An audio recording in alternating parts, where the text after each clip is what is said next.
فرض نماز کے بعد اجتماعی دعا نبی صلی اللہ علیہ وسلم سے کہیں بھی ثابت نہیں ہے، کوئی ضعیف حدیث بھی نہیں ملتی اس کے بارے میں.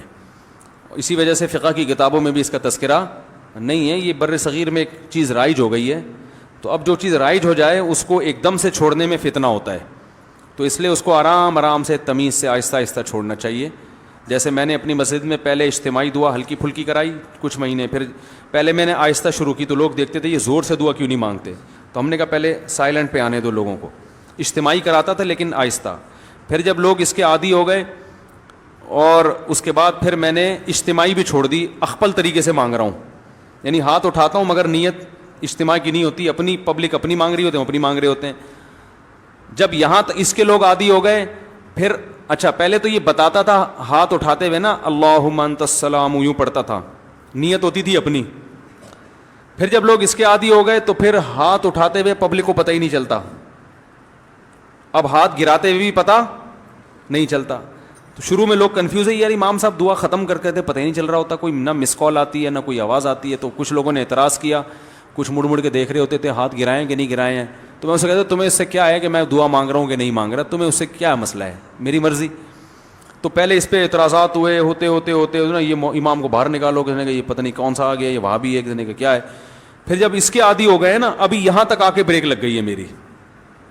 اس کے بعد اگلا اسٹیپ یہ ہے کہ یہ دعا مانگنا ہے نماز کے بعد ہاتھ اٹھا کے کوئی فرض واجب بھی نہیں ہے. تو اس کو اتنا ضروری کیوں سمجھ رہے ہو بھائی؟ جو امام ہاتھ اٹھا کے نماز کے بعد دعا نہیں مانگتا اس کو امامت سے نکال دیتے ہیں.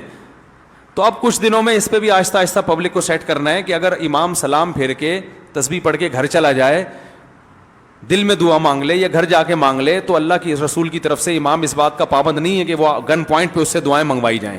لیکن ابھی لوگوں کا ہاضمہ اتنا ہوا نہیں ہے، یہ کر لیا تو نہیں آپ لوگ ہی میرے خلاف ہو جائیں گے. تو آہستہ آہستہ جہاں یہاں تک آ گئے تو اگلا اسٹیپ انشاءاللہ 10-20 سالوں میں وہ بھی ہو جائے گا، ٹھیک ہے نا. تو ایک دم فتنہ نہیں کھڑا کر دینا چاہیے، تمیز سے. ہر کام جب تمیز سے ہوتا ہے، لوگ کہتے ہیں نا کوئی اونچی آواز میں بات کرو گے تمیز سے بات کرو کہتے ہیں نا، تو یہ کام بھی انشاءاللہ ہم تھوڑی تھوڑی تمیز سے یہاں تک پہنچ گئے. یہ بھی بڑی بات ہے، یہاں تک ہماری مساجد میں اس اسٹیج تک پہنچنا بھی آسان کام نہیں ہے. اب دیکھیں جمعے میں دعا شارٹ ہے نا، آج جمعے کے بعد دعا مانگی میں نے نہیں ہے نا، پبلک کو پتہ بھی نہیں چلا، آپ لوگوں کو بھی پتہ چلے گا، چلے جائیں گے گھر، ٹھیک ہے. کوئی جمعے کے بعد تو اجتماعی دعائیں مانگی جاتی ہیں، کوئی ضروری تھوڑی ہیں. تو کوئی ایک بندہ ایسا بھی ہونا چاہیے جو یہ نہ مانگ رہا ہو، یہ بتانے کے لیے کہ وہ فرض نہیں ہے. جو اجتماعی دعا خطبے میں ہوتی ہے وہ تو سنت ہے، وہ ہو گئی. خطبے میں ہم نے دعا مانگی نا اللہم اہدنا فیمن ہدیت وعافنا، یہ ہے سنت، یہ ہم نے کر لی ہے. تو جو سنت دعا تھی وہ تو ہو گئی. اب آپ کو اختیار ہے اس کے بعد دعا مانگو نہیں مانگو. تو اس طرح سے ہم سیٹنگ